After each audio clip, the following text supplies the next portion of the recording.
कुछ दिनों पहले हमारे प्राइम मिनिस्टर अमेरिका में थे। प्रेसिडेंट जो बाइडेन से लेकर इलॉन मस्क तक अमेरिका के हर फील्ड के सारे सुपर पावरफुल लोग मोदी जी से मिले। लेकिन क्यों? जब भी हम हमारे पीएम को किसी दूसरे देश जाता हुआ देखते हैं तो कई लोगों के दिमाग में जोक्स आने लगता है कि हमारे प्राइम मिनिस्टर दुनिया के सबसे बेस्ट ट्रैवल इन्फ्लुएंसर है। लेकिन क्या सच इतना बेसिक है या हर फॉरेन विजिट के पीछे एक इम्पोर्टेंट रीजन? आज के इस वीडियो में हम जानेंगे कि मोदी जी ने अमेरिका में जाकर क्या हासिल किया। अगर आपको फॉरेन पॉलिसी को एक आसान भाषा में समझना है तो हम हर हफ्ते देश विदेश के इंपॉर्टेंट मुद्दे एक वीडियो फॉर्मेट में आपके लिए लाते हैं। अगर आप यहाँ पर नए हैं तो चैनल को फॉलो या सब्सक्राइब करना ना भूलिए। ये आपके लिए तो फ्री है, लेकिन इससे हमारी बहुत हेल्प होती है। चैप्टर 1, मोदी जी किन से मिले? भारत और अमेरिका की पार्टनरशिप 21वीं सदी की सबसे इंपॉर्टेंट रिलेशनशिप होने वाली है। ये शब्द हमारे नहीं, दुनिया के सबसे पावरफुल देश अमेरिका के प्रेसिडेंट जो बाइडेन के हैं। जून 28 से 23 तक मोदी जी अमेरिका में थे और इस शॉर्ट पीरियड में कई इंपॉर्टेंट मीटिंग्स और डेवलपमेंट्स हुई।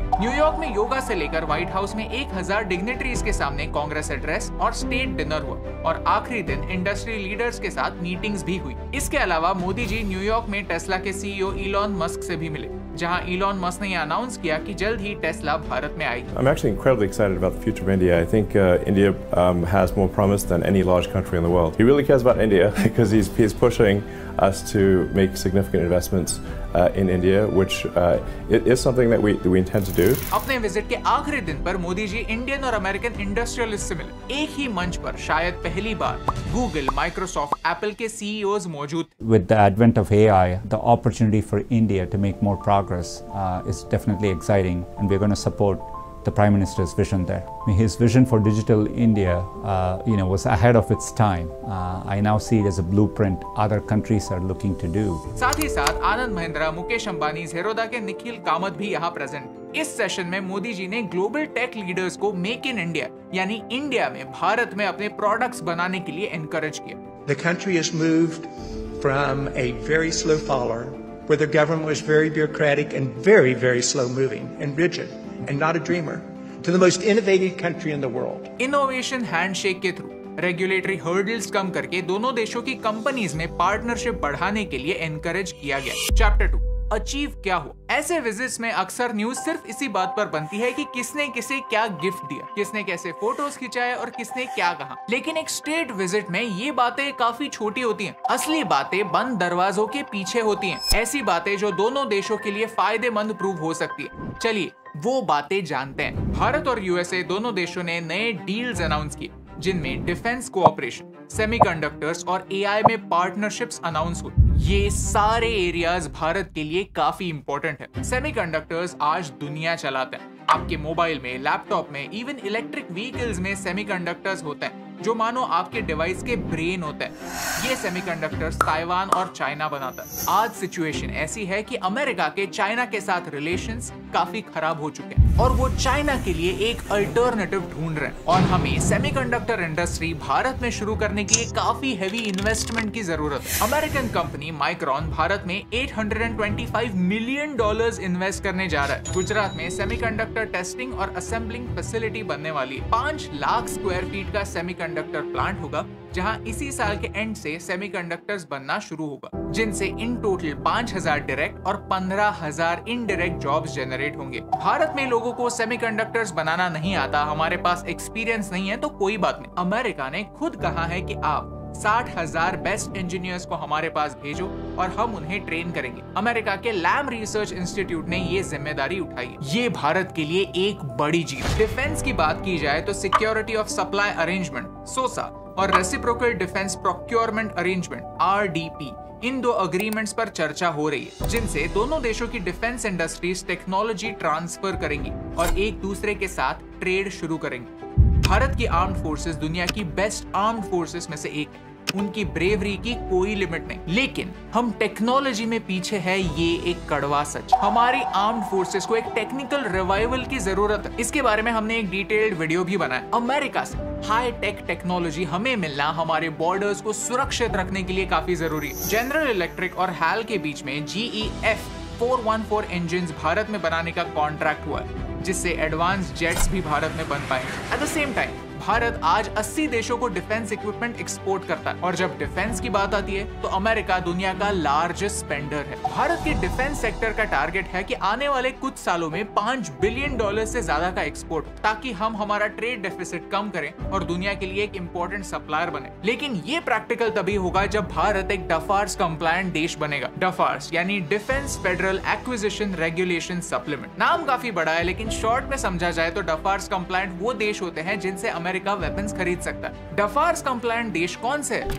लिस्ट देखोगे तो बात साफ हो जाती है। इनमें रशिया और चाइना ये दोनों देश शामिल नहीं है, यानी अमेरिका रशिया और चाइना जैसे देशों से किसी भी हाल में हथियार नहीं खरीदता। और अब भारत और अमेरिका के बीच डफार्स के बारे में बातें शुरू हो रही हैं। अगर ये बातें सही डायरेक्शन में जाती है तो ये भारत के लिए काफी बड़ी विक्ट्री होगी। स्पेस मेरा फेवरेट सब्जेक्ट है और इसरो दुनिया की सबसे एफिशिएंट स्पेस ऑर्गेनाइजेशन। नासा और इसरो साथ मिलकर ह्यूमन स्पेस फ्लाइट कोऑपरेशन पर काम शुरू कर रहे हैं, जिसका फ्रेमवर्क इस साल के एंड तक रेडी हो जाएगा। ह्यूस्टन टेक्सास के नासा फैसिलिटी में भारत के एस्ट्रोनॉट्स को ट्रेनिंग दी जाएगी, जिन्हें अगले साल इंटरनेशनल स्पेस स्टेशन भेजा जाएगा। भारत ने हाल ही में स्पेस सेक्टर में स्टार्टअप्स को एनकरेज किया, जिसमें से कुछ इंटरेस्टिंग स्टार्टअप्स को हम फ्रांस में विवाटेक के दौरान मिले और उनसे स्पेस के बारे में बातें भी की। आने वाले समय में टेक्नोलॉजी शेयरिंग के थ्रू नासा के स्पेस मिशन के लिए ऑर्डर्स हमारे देसी स्टार्टअप्स को आ सकता है, यानी भारत में रहकर स्पेस सेक्टर में काम करना और नासा के साथ कोलैबोरेट करना यूथ के लिए पॉसिबल होगा।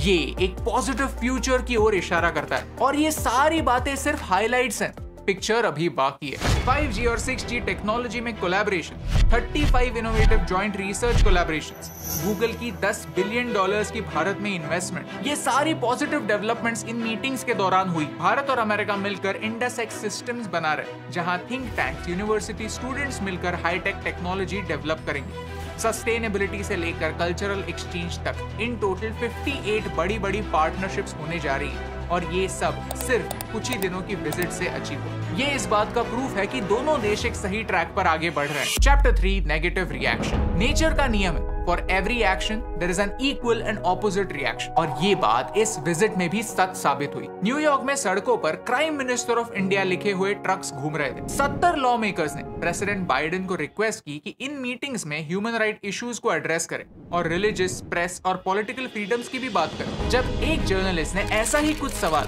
प्रेसिडेंट बाइडेन को पूछा तो उन्होंने कहा कि भारत एक डेमोक्रेसी है और इसीलिए भारत और अमेरिका के आज अच्छे रिलेशंस हैं और चाइना के नहीं। One of the fundamental reasons that I believe the U.S.-China relationship is not in the space it is in the U.S.-Indian relationship is that there is an overwhelming respect for each other because we're both democracies. And it is in America's DNA, and I believe in India's DNA, that the whole world has a stake in our success, both of us, in maintaining our democracies.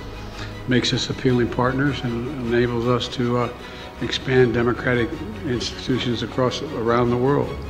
White House के पास Indian American Muslim Council, Peace Action, Veterans for Peace जैसे organization इकट्ठा हुए और उन्होंने Modi not welcome और save India from Hindu supremacy के नारे लगाए। एमनेस्टी इंटरनेशनल जैसे ऑर्गेनाइजेशंस ने बीबीसी की documentary India the Modi question, जो भारत में बैन हुई है, उसकी स्क्रीनिंग के लिए भी कई लॉ मेकर्स को बुलाया। इस पूरे नेगेटिव फीडबैक में सबसे बड़ा हाईलाइट है बराक ओबामा की कमेंट, जब उन्होंने कहा कि मोदी जी को भारत के मुस्लिम पॉपुलेशन के राइट्स को प्रोटेक्ट करने चाहिए, नहीं तो भारत को अंदर से डेंजर है। आपको क्या लगता है, क्या अमेरिका जैसा देश जिसने पास्ट में पेट्रियट एक्ट जैसा कानून लाया था, वो भारत को लेक्चर दे सकता है? इस एक्ट के थ्रू 9/11 के बाद वो किसी भी ब्राउन स्किन इंडिविजुअल को उठाकर लेके जाते थे, बिना किसी एविडेंस के मुस्लिम लोगों के घर में घुसकर तलाशी लिया करते, उनसे झूठी गवाही बुलवाया करते थे और उन्हें जेल में कैद करते थे, उन्हें टॉर्चर करते थे। क्या वो सेम अमेरिका भारत पर ऐसे सवाल उठा सकता है? आप ही मुझे बताइए। जो प्रेसिडेंट अपने टेन्योर में Libya, Afghanistan, Syria, Iraq, Pakistan, Yemen जैसे देशों में ड्रोन स्ट्राइक करके सिविलियन जाने ले सकता है, वो भारत को अंदर से डेंजर है ये कैसे कह सकता है?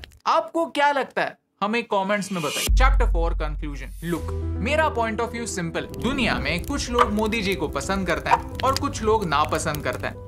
And that is okay. सब लोगों के पास अपने अपने रीजंस होते हैं, लेकिन प्रॉब्लम तब होता है जब लोग एक लाइन ड्रॉ करना भूल जाते। लोग मोदी जी को क्रिटिसाइज करते करते भारत को भी क्रिटिसाइज कर देते हैं, भारत को एक बॉक्स में कैद कर देते हैं, भारत को एक लेबल लगा देते हैं जो कि सही नहीं। एट द सेम टाइम कुछ लोग ऐसे भी हैं जो सरकार की हर गलती को अनदेखा करने के लिए रेडी है, सिर्फ और सिर्फ इसलिए क्योंकि वो एक पर्टिकुलर पार्टी से प्यार करते हैं। और ये दोनों एटीट्यूड्स देश के लिए डेंजरस हैं, क्योंकि पहले कैटेगरी के लोग इस वीडियो के चैप्टर 2 में कही गई अनगिनत अच्छी बातों को इग्नोर कर देते हैं और दूसरे कैटेगरी के लोग चैप्टर 3 को इग्नोर करते हैं। पूरी कहानी समझने के लिए हमें एक बैलेंस की जरूरत होती है, ताकि हम एक सिचुएशन के सारे एंगल्स को समझकर देश को आगे ले जाएं। अक्सर लोग, मीडिया हाउसेस अपने पॉलिटिकल ओपिनियंस में इतना उलझ जाते हैं कि काम पर फोकस करना ही भूल जाते हैं। इसीलिए इन 3-4 दिनों में हुई इतनी सारी डेवलपमेंट्स आप तक पहुंचती नहीं। और नुकसान किसका होता है?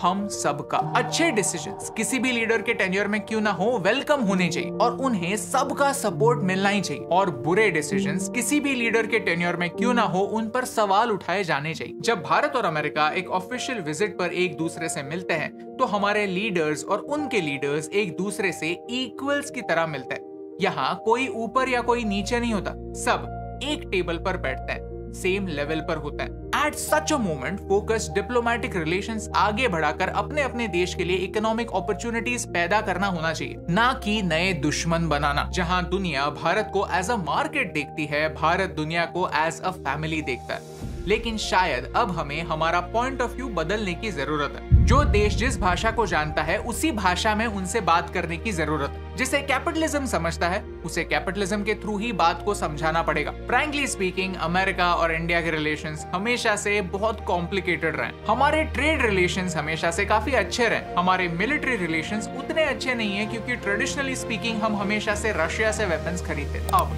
रशिया यूक्रेन वॉर की वजह से अमेरिका को एक काफी स्ट्रॉन्ग रीजन मिला है हमें उनकी तरफ लाने का। और जियोपॉलिटिकली अमेरिका ने हमें कभी भी सपोर्ट नहीं किया। यूएन से लेकर WTO तक सारे इंटरनेशनल इंस्टीट्यूट्स में उन्होंने हमें अब्यूज ही किया है और ये सिचुएशन बदलने की सख्त जरूरत है। अगर आपको इस वीडियो से वैल्यू मिली, कुछ नया सीखने मिला, तो इसे अपने दोस्तों के साथ शेयर कीजिए और हमें सोशल मीडिया पर फॉलो करना ना भूलिए। पिछले कुछ सालों में भारत ने एक ग्लोबल स्टेज पर खुद को असर्ट करना स्टार्ट किया। हमारे इंटरनल मुद्दों को फर्मली, हमारे इंटरनल मुद्दे कहाँ हैं, और जो हमारे लॉन्ग टर्म साथी रहे हैं उन सबको बैलेंस करके भारत आगे बढ़ रहा है। क्योंकि आज भारत एक काफी इंटरेस्टिंग मुकाम पर है, जहां हम दुनिया से आंख झुका कर नहीं, आंख उठा कर नहीं, आंख मिलाकर बात करने की क्षमता रखते हैं। और यही इंपॉर्टेंट बात आप तक पहुंचाने से मुझे फारा।